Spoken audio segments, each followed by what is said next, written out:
Ésaïe, chapitre 32. Un roi régnera alors conformément à la justice, et des chefs gouverneront conformément au droit. Chacun d'eux sera comme un abri contre le vent, et un refuge contre la tempête, comme des cours d'eau dans le désert, comme l'ombre d'un grand rocher sur une terre aride. Les yeux de ceux qui voient ne se détourneront plus, et les oreilles de ceux qui entendent seront attentives. Les gens pressés réfléchiront pour comprendre, et la langue de ceux qui bégayent parlera vite et distinctement. On ne donnera plus au fou le nom de noble, on ne dira plus à l'hypocrite qu'il est une personne de valeur. En effet, le fou parle avec folie, et son cœur s'applique au mal pour commettre des sacrilèges et dire des sottises contre l'Éternel. Il laisse ainsi celui qui a faim, l'estomac vide, et écarte la boisson de celui qui a soif. Les armes de l'hypocrite sont perverses.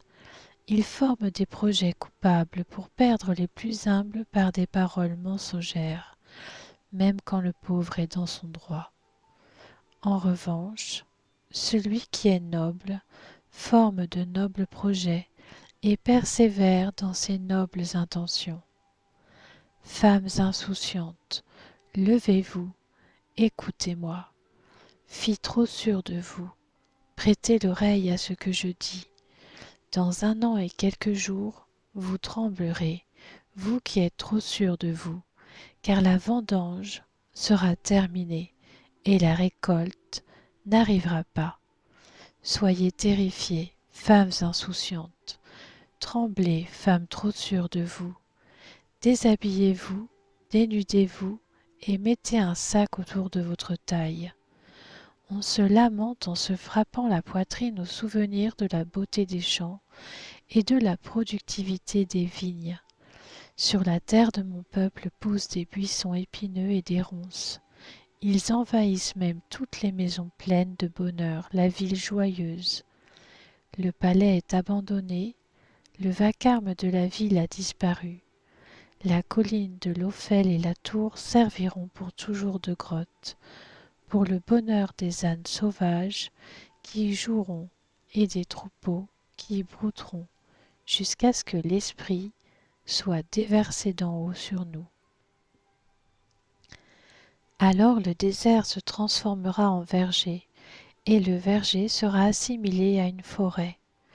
Le droit aura sa résidence dans le désert, et la justice habitera dans le verger.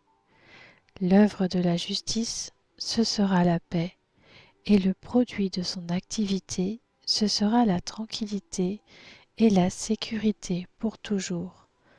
Mon peuple habitera dans un domaine caractérisé par la paix, dans des résidences dignes de confiance, dans des lieux de repos sûrs. La forêt s'affaissera sous la grêle et la ville sera définitivement abaissée. Heureux êtes-vous, vous qui semez partout le long de l'eau et qui laissez le bœuf et l'âne libres de leurs mouvements.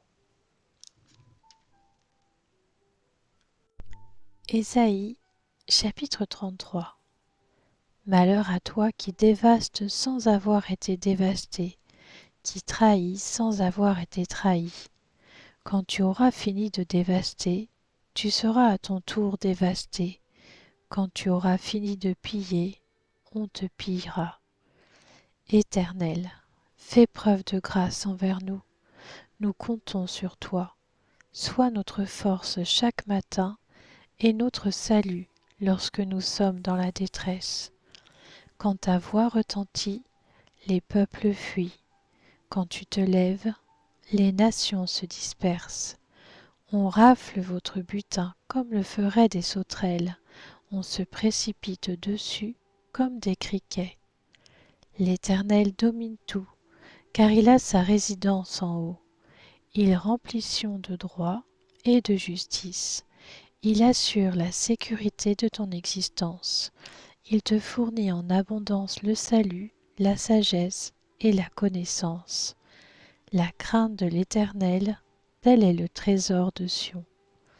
Voici que leurs héros poussent des cris à l'extérieur, que des messagers de paix pleurent amèrement.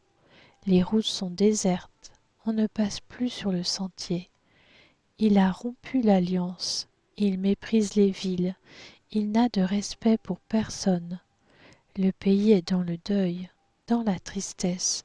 Le Liban est couvert de honte, il dépérit. La plaine du Saron est pareille à un désert. Le Basan et le Carmel ont perdu leur feuillage. Maintenant, je vais me lever, dit l'Éternel.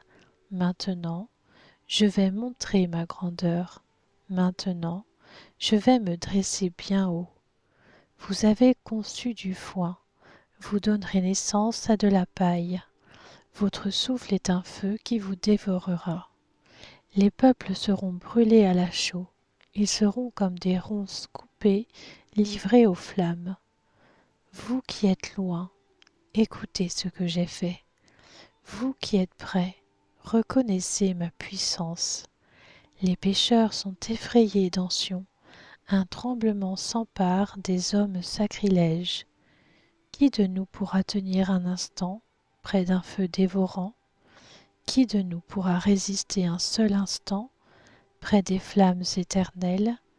C'est celui qui se conforme à la justice et parle avec droiture, qui rejette un gain obtenu par extorsion, qui secoue les mains pour refuser un pot de vin, qui se bouche l'oreille pour ne pas entendre parler de meurtre, et qui se bande les yeux pour ne pas voir le mal. Celui-là aura pour résidence des endroits élevés, et des rochers escarpés lui serviront de forteresse. Du pain lui sera fourni, de l'eau lui sera assurée. Tes yeux verront le roi dans toute sa beauté, ils contempleront le pays dans toute son étendue. Ton cœur se souviendra de ses terreurs. Où est le secrétaire? Où est le trésorier? Où est celui qui inspectait les tours? Tu ne verras plus le peuple audacieux, le peuple au baragouinage obscur, au langage balbutiant qu'on ne comprend pas. Regarde Sion, la ville de nos fêtes.